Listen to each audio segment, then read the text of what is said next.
এই যে বিস্কুট নিয়ে এসেছি আর মুড়ি, চা দিয়ে খাবো সকালবেলা। রাতে একটু ঘুমিয়ে, শরীরটা ভালো না, তারপরে অনেক ঘুম, মানে নানান রকম সমস্যা নিয়েই আসি।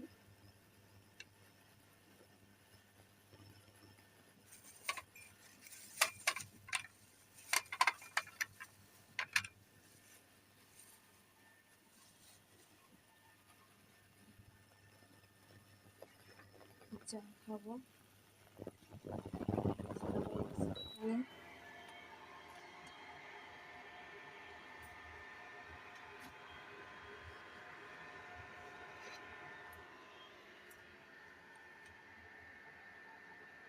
সাথে রাখো।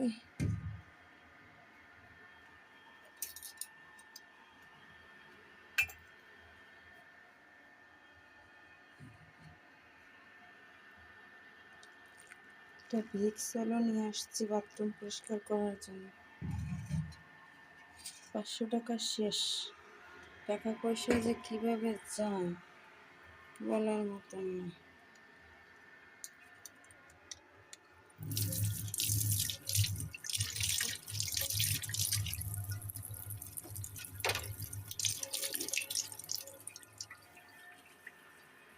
তো দেখতে থাকেন, চা খাই, চা খাওয়ার পরে তারপরে কথা বলবো।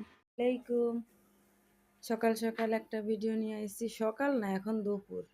আপনাদের ভাইয়া ঘুম থেকে উঠছে, তো আমি ওনাকে খেতে দেবো। হাত মুখ ধোয়ার জন্য গেছে বাথরুমে, তো ভাবলাম যে একটু শ্যুট করে নিই।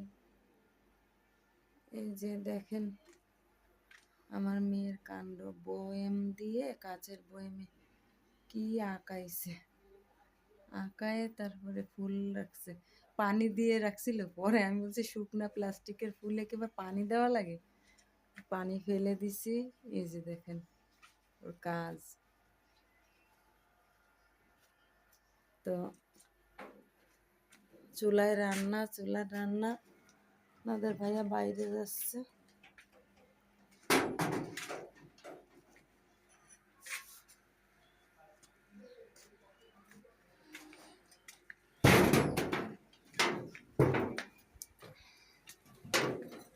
বৃষ্টি হচ্ছে বাইরে, ওয়েদার স্যাঁতসেঁতে বৃষ্টি হচ্ছে, প্রচুর বৃষ্টি হচ্ছে এখানে।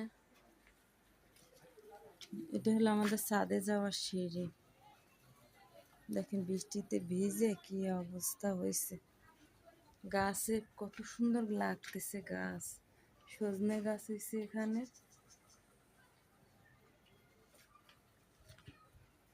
ফজলু ভাই আবার তাকায় দেয়। এই যে রান্না, এখানে তরকারি হয়ে গেছে।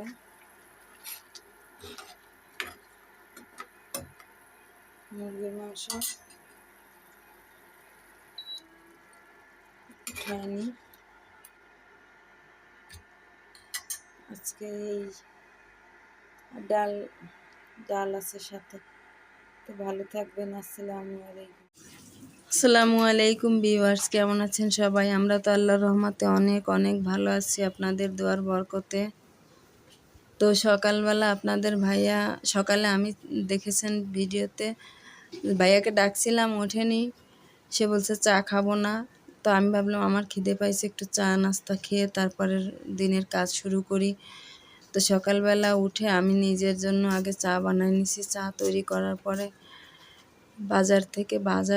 আগে গেছি বাজারে যে বাজার করে নিয়ে এসে চা তৈরি করলাম। চা তৈরি করার পরে তারপরে বিস্কিট দিয়ে চা খেয়ে তারপরে হলো আমি অন্যান্য কাজ শুরু করছি। এর ভিতরে চা দেওয়া চুলার পরে ভাত চড়াই দিছি। ভাত দিয়ে ভাবলাম যে কিছু কাজ করি। আপনাদের ভাইয়া উঠে ছাদে গেছে, আর আমি উঠে ভাবলাম একটু ঝুলকালি হয়েছে, ঝুলকালিটা ভেঙে ঘরটা পরিষ্কার করে নিই।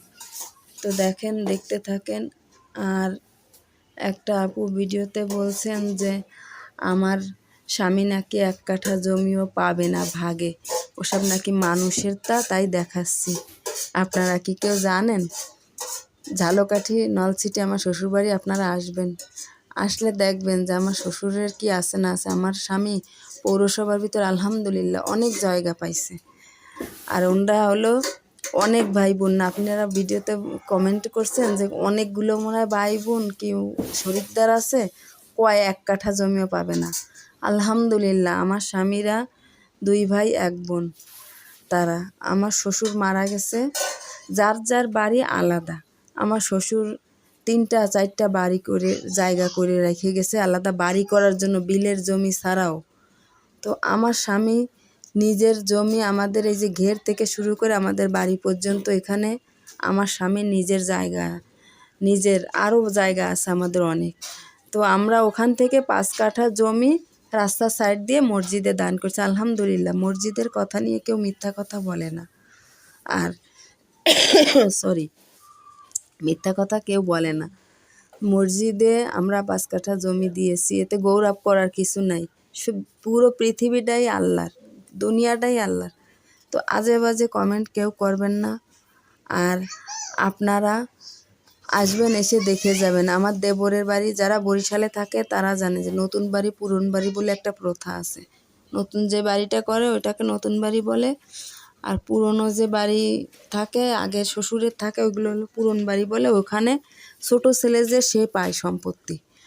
তো আমার দেবর ছোট, সে হলো পুরন বাড়ি পাইছে। আর আমার ননদের ফুফাতো ভাইয়ের সঙ্গে বিয়ে হয়েছে বাড়ির কাছেই। তো ওদের জমি আমাদের জমি কাছাকাছি। আমার ননদরেও আমার স্বামী আলাদাভাবে জমি দিয়ে দিছে, কারণ বাপের সম্পত্তি সে তো পাবেই, বাপের সন্তান। তো ওরা আসে আমাদের এখানে থাকে। আমাদের এখানে আমি বলছি, আপা আমার শাশুড়ি তো দেখার কেউ নাই, আমরা এখানে আসি, তা আপনি আসে যতদিন ঘর না তুলেন, আমার বাড়ির কাছে আমার ননদের বাড়ি করতেছে, তো যতদিন ঘর না তুলেন আমাদের এখানে থাকেন। আমরা তো আমার বাপের বাড়ি, আমি যেহেতু আসছি, আমরা কিছুদিন আগে আমরা এখানে যার যার সম্পত্তি ভাগ হয়ে গেছে ভাই বোনের, তো সবাই তা যার যার মতো বেঁচে কিনে এখান থেকে চলে গেছে। আমি শুধু একা আছি এখানে। তো আমার সম্পত্তিটা একটা দখল করারও তো একটা লোকের দরকার। এই জন্য আমরা কিছুদিন এসে এখানে আসি। আমরা তো আবার ওখানে চলে যাব শ্বশুরবাড়ি কাজের জন্য, যে জন্য হোক এখানে আসি। এখানে ভাড়া, ঘর ভাড়া দিই, চলে। নিজেদের একটু টুকটাক কাজ আছে, এই ঘরটা তুলছি। এখান 3তলা ফাউন্ডেশন করে এই ঘরটা তোলা। এটা প্লাস্টার করলে যখন প্লাস্টার করব, কালার করব, তখন দেখবেন যে মাল জিনিস কিনলে যে ঘরটা কত সুন্দর হয়। এখন ঘরটা যতই সুন্দর করি সুন্দর থাকবে না, অগোছালোই থাক দেখা যাবে, আর ময়লাও দেখা যাবে, মনে হবে যেন ময়লা নোংরা, আসলে না, অনেক পরিষ্কার। আমার আল্লাহর রহমতে যতটুক থাকার দরকার আমি থাকি, পরিষ্কার পরিচ্ছন্নভাবে থাকার চেষ্টা করি। আপনারা আজে বাজে কমেন্ট করবেন না। আসেন আপনারা আমার শ্বশুরবাড়ি। আপনাদের ভাইয়াকে ফোন দিছে বাড়ি থেকে, একটু জমি জমা সংক্রান্ত কাজ আছে আমাদের। তো আপনারা ভাইয়া বাড়ি যাবে, আমাকে বলছে তুমিও চলো ঘুরে আসেনে। তো আপনাদের সবাইরে ভিডিওতে দেখাবো। আমার দেবরের বাড়ি আলাদা, ননদের বাড়ি আলাদা, আমার বাড়ি আলাদা, আমাদের আলাদা আরও একটা বাড়ি আছে, সেখানে কোনো লোকজন থাকে না। তো আপনারা বলেন আমরা কি 1 কাঠা জমিও পাবো না? আলহামদুলিল্লাহ, আল্লাহ আমাদের যথেষ্ট দিয়েছে। শুকরিয়া আল্লাহর কাছে যে এরকম অনেক মানুষের খুব কম আছে জায়গা জমি। আমার একটা মেয়ে, আমার যা আছে, আমার সন্তান, স্বামীর যা আছে, আমার ওর বাপের যা আছে, আমার মেয়ে খেয়ে পরে আল্লাহর রহমতে ভালোভাবে থাকতে পারবে। এতে আমরা একটুও দুশ্চিন্তা করি না, আল্লাহর রহমত। আমার মেয়ের শ্বশুর বাড়িও অনেক ভালো অবস্থা। আমার মেয়ের একটা ননদ থাকে ইটালি, একটা অস্ট্রেলিয়া।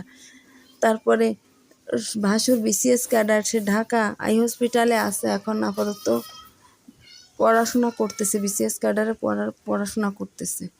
সে বের হইলেই সে বিসিএস ক্যাডার। তা আপনারা যারা এই আবিজুবি কথাগুলো বলেন, না জানে না শুনে কেউ কোনো কথা বলবেন না প্লিজ। আপনাদের কাছে অনেক অনেক রিকোয়েস্ট আমার। আর যারা আছেন আমাকে ভালোবাসেন, সুন্দর সুন্দর কমেন্ট করেন, তাদের অনেক অনেক ধন্যবাদ। আর যারা না জানেন এরা বলেন, কষ্ট করে আমার ভিডিওটা দেখেন, যারা কষ্ট করে দেখে খারাপ কমেন্ট করেন তাদেরও অনেক ধন্যবাদ। আর যারা ভালো কমেন্ট করেন তাদের তো আল্লাহ অনেক ভালো রাখুক, তাদেরও অনেক অনেক শুকরিয়া জানাই। আমার ভিডিও ভালো লাগে আপনারা দেখেন, আলহামদুলিল্লাহ। আমি নতুন হিসেবে অনেক ভালো ভিউ পাই, আলহামদুলিল্লাহ। এর চাইতে আল্লাহর কাছে আর কি চাওয়ার আছে বলেন। আমার একজনে কমেন্ট করছে, আপু মানুষ তো কিছু পায় না, এই জন্য তোমার এরকম কমেন্ট করে, তুমি যে পাইয়ে গেছো আল্লাহ রহমত করছে এই জন্য তোমাকে খারাপ খারাপ কমেন্ট করে। আপু আপনাকে অনেক ধন্যবাদ ভালো একটা কমেন্ট করার জন্য। আর যাই হোক, আপনারা যে যেখানে থাকেন ভালো থাকবেন, শরীরের খেয়াল রাখবেন। আমি এখানে বিছনাটা গোছায় নিছি, আপনাদের ভাইয়া নামবে, খেতে দিব। খাওয়া হয়ে গেলে আলহামদুলিল্লাহ। আমার শরীরটা এতটাই খারাপ, শুধু কাশি আসে, চোখে জ্বালা। তো যাব যখন তখন আপনাদের ভিডিওতে দেখাবো আমরা বরিশাল কবে যাচ্ছি। আল্লাহর রহমতে মনে হয় সামনের মাসের দিক যেতে পারি। তো অবশ্যই অবশ্যই আপনাদের দেখাবো, সঙ্গে থাকবেন, দেখবেন আমার শ্বশুর বাড়িতে। আল্লাহর রহমতে আমার কিছু কারো কোনো কিছু ধরা লাগে না, আমার যা নিজের আছে আল্লাহ অনেক দিছে আমার। তো আপনারা বাজে বাজে কথা বলেন। আমার বাড়িটা কত বড়, কয় বিঘে নিয়ে জানেন আপনারা? 2টা পুকুর, মাছ ছাড়া আমার পুকুরে। আমার গরু ঘর একটা 3.5 লাখ টাকা দিয়ে শুধু ফ্লোর করছি গরু ঘরের। আল্লাহ আলহামদুলিল্লাহ করতে দিছে। না জানে না শুনে মানুষ আজে বাজে কথা বলে। এখন একটু আসি সমস্যার কারণে, একটু আপনাদের ভাইয়া অসুস্থ হওয়ার পর থেকে কাজ কাম করতে পারে না, সমস্যায় আছে। আল্লাহ তো দিলে আবার সমস্যা সমাধানও হতে পারে। আল্লাহ যেভাবে রাখে আলহামদুলিল্লাহ ভালো আছি, খাইয়ে পরে তো শান্তিতে আছি, কোনো ঝগড়াঝাটি তো নেই সংসারে, আছি ভালোই আছি। তো আপনারা যে যেখানে থাকবেন ভালো থাকবেন, দেখতে থাকেন, দেখতে দেখতে একদিন ভালোবাসা হবে ইনশাআল্লাহ, আল্লাহর উপর ভরসা। আর ঘর ঠিক করতেছি না বিধায় মাল জিনিসও কিনতে পারতেছি না, ঘর ঠিক করে মাল জিনিস কিনবো, তখন দেখবেন। আজে বাজে কমেন্ট করাটা একটু কষ্ট দিয়ে কথা কেন বলেন আপনারা, আমি বুঝি না। আপনারা আমাকে কেন কষ্ট দিয়ে কথা বলেন? আমি তো কারো কোনো ক্ষতি করি না। তাহলে আজে বাজে কমেন্ট করবেন না। আর দেশে গেলে খুব সুন্দর ভিডিও আছে আপনাদের জন্য, খুব সুন্দর দেশের দেখবেন। বিকাল হলে আপনাদের ভাইয়া নৌকা নিয়ে আমাকে ঘুরতে যায়, প্রত্যেক দিন বিকালে আমরা ঘুরতে যাই, প্রায় দিন, প্রত্যেক দিন না হলেও প্রায় দিন। বিলের ভিতরে এখন পানি হয়েছে, আমরা ঘুরতে যাই। আমাদের ওখানে অনেক সুন্দর ভিউ। আর বাড়ির সাথে কোলা, অনেক সুন্দর। কোলা মানে বিল, গ্রামে বিল কোলা বলে বরিশালের ভাষায়, আমরা তো খুলনার মানুষ বিল বলি। তো দেখেন, আর সুন্দর সুন্দর মানে ভিডিও আপনাদের উপহার দেব, আপনারা দেখবেন, দেখতে থাকেন আমার ভিডিও, ভালো থাকবেন। যে যেখানে আল্লাহ আপনাদের যে অবস্থায় রাখে, সবাই ভালো থাকেন, সুস্থ থাকেন, সুন্দর থাকেন। সবার জন্য অনেক অনেক দোয়া ও ভালোবাসা রইল।